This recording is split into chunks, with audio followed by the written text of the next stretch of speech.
Hey Amazon sellers, get the latest on what's happening on Amazon here every single Friday. I'm Jenna Lieber with Turnkey Product Management, the Amazon experts. Don't forget to hit the subscribe button and ring the bell.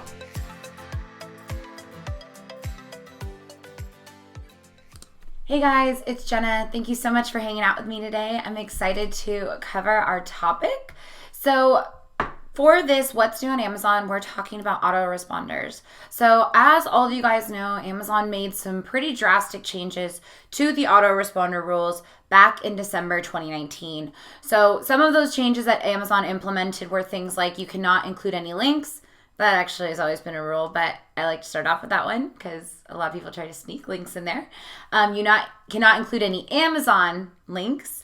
Marketing messages or promotions, your logos can't contain any links within them, so no like hidden links in there.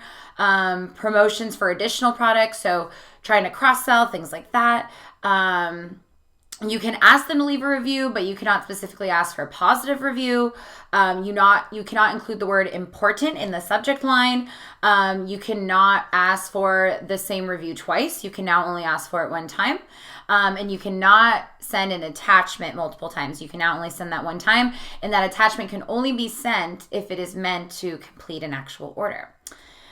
So for this What's New on Amazon, we're going to take a look at those rules. And the one we're in particular going to look at is you cannot include links to Amazon detail pages or storefronts.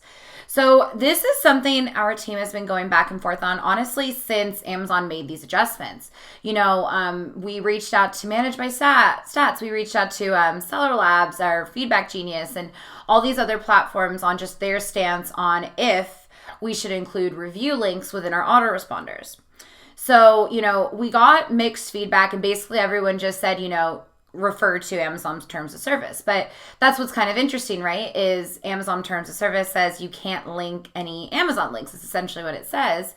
So our team decided to get ahead of it, and we actually removed all review links from our clients' autoresponders.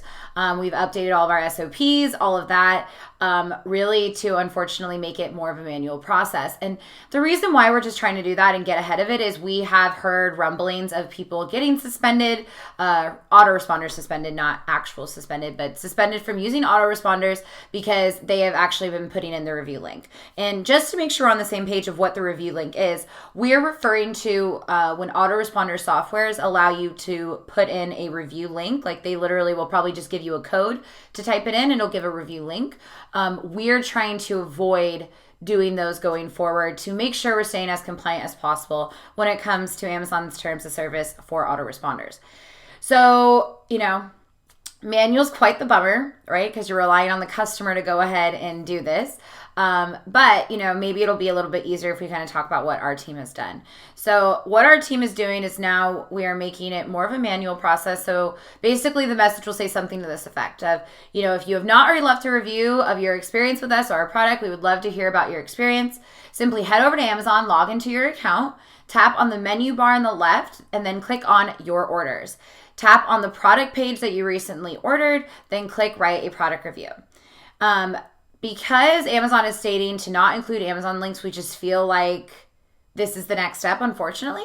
It's really just us trying to get ahead of it, really trying to make sure that we're staying compliant. And like we said, we do have friends and we have people in the space that unfortunately have gotten suspended with Amazon through autoresponders, basically just saying, hey, you can't include any links at all. So, take that for what you would like. That's the adjustment our team has made. We have also made these adjustments across our SOPs.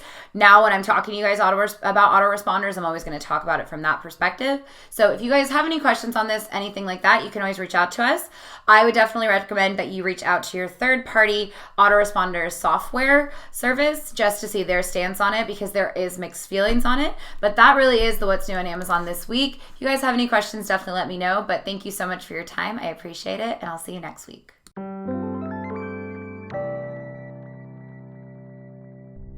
Hey guys, thank you so much for watching this video. Here at Turnkey, we are committed to bringing you the ultimate best. So make sure you go ahead and subscribe by hitting the bell here. See you in the next video.